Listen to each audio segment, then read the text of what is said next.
Well, ladies and gentlemen, welcome back to the channel. It is your boy JD. It's nice to see you all again. I hope you're all doing well. I hope you're all having a great week. In this episode, we have a couple of things to talk about. First and foremost, Dylan Mulvaney. Yeah, it's been quite some time since I've spoken about everybody's favorite TikToker. I believe the last time I did is when Dylan Mulvaney held a speech at a university, and as you can see, it was packed. No room to move. Kind of shows you, social media fame doesn't always translate into the real world, because in the real world, an algorithm isn't working with you. But a load of people are speaking about this new video of Dylan Mulvaney where he responds to somebody in the comment section saying, "Your 15 minutes is almost over." Dylan Mulvaney then brags about his fame and says, "It's lasting longer than 15 minutes. The fame from a series called The Days of Girlhood that was an insult to every single woman." What a strange world we're living in. But in this lovely, stunning and brave video, people are saying Dylan Mulvaney is coming across as unhinged, and this comment may have hurt just a little bit. Dylan Mulvaney branded unhinged for bizarre late-night TikTok rant 1 year after Bud Light fiasco, insisting he's got projects in the pipeline and his 15 minutes of fame is not over. And I know you guys are itching to see this video. You are on the edge of your seats. So here is Dylan Mulvaney not being too happy in a late-night rant. Take a watch. 15 minutes almost over. Says user 9704035144775.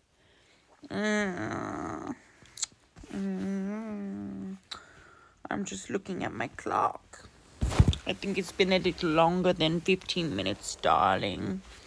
And seeing that I'm slating things out 2 to 3 years from now that will come out in 2 to 3 years, I think it might be a little bit longer.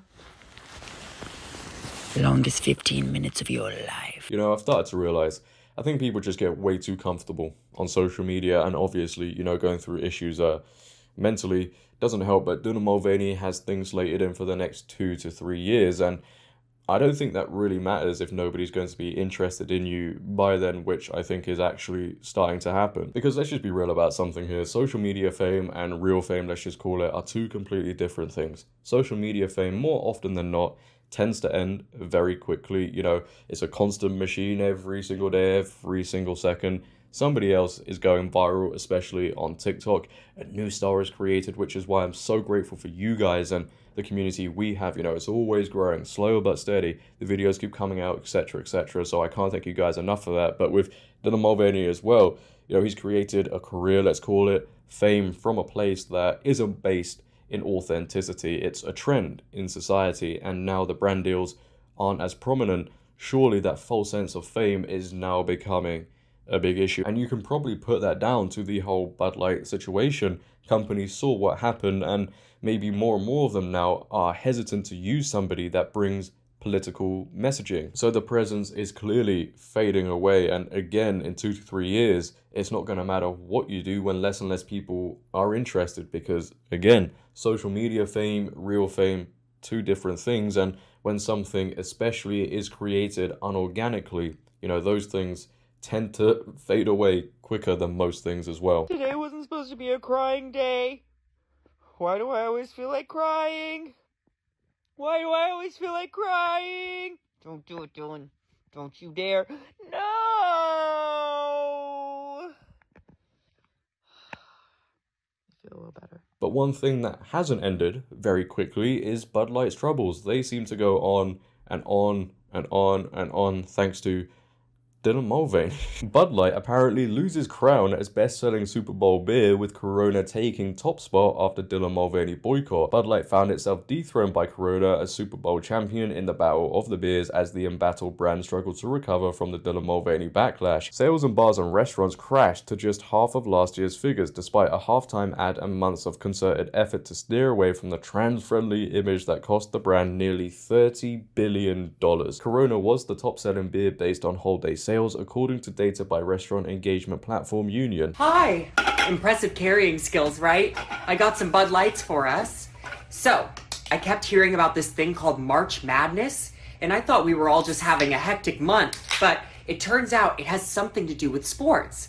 And I'm not sure exactly which sport, but either way, it's a cause to celebrate. This month, I celebrated my day 365 of womanhood, and Bud Light sent me possibly the best gift ever, a can with my face on it. Check out my Instagram story to see how you can enjoy March Madness with Bud Light and maybe win some money too. Love ya! Yep, a decision they are 100% regretting in a bid to become more stunning, more brave, more inclusive, get rid of that, what was it, fratty image. You remember that one? Yeah, it's cost them a lot. It's almost like if something isn't broke, don't fix it with woke. It doesn't really. And well, and this isn't the only company that is suffering. You know, Nike have also made the headlines because they are now laying off 1,600 people, and you know, this comes after they did partner with JDhillon Mulvaney. Nike is set for over 1,600 layoffs in restructure. The sportswear giant is cutting 2% of its current workforce and is reportedly set to lay off more than 1,600 jobs as part of a broader restructuring. The Beaverton, Oregon-based company has said, various media sites have reported, that it wants to better use its capital to invest in its growth areas such as running, women's, and its iconic Jordan brand. In a memo obtained by business news television channel CNBC, Nike Chief Executive John Donahoe said, "This is how we will reignite our growth. This is a painful reality and not one that I take lightly. We are not currently performing at our best, and I ultimately hold myself and my leadership team accountable." Nike says that they will be laying off 2% of their total workforce, and that means around 1,600 people will be losing their jobs. Now, this comes after a savings plan was announced back in December in an effort to save $2 billion over the next 3 years. So what's next for those employees? Fox 12's Drew Marine spoke with the Nike alumni group created back in 2020 to help people go through this transition. And Drew, what do they have to say? One of the co-founders says she's not surprised by this announcement, but wants those impacted to know that they're here to lend an ear and to help them connect with other alumni who have gone on to have successful careers. It's always hard to hear that more people are going through that transition because it is a very difficult one. It's been months since Nike indicated they could slash jobs in order to save money over the next few years. And Thursday, a company email informed employees they'd be laying off about 1,600 people.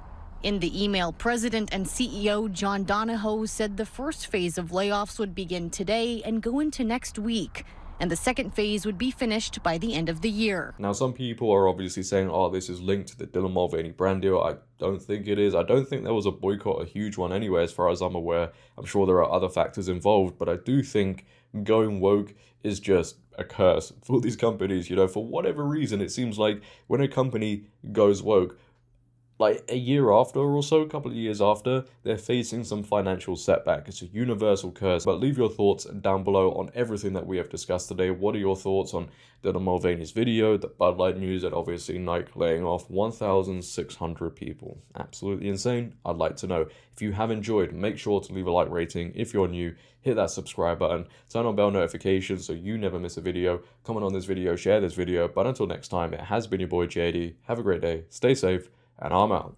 Peace.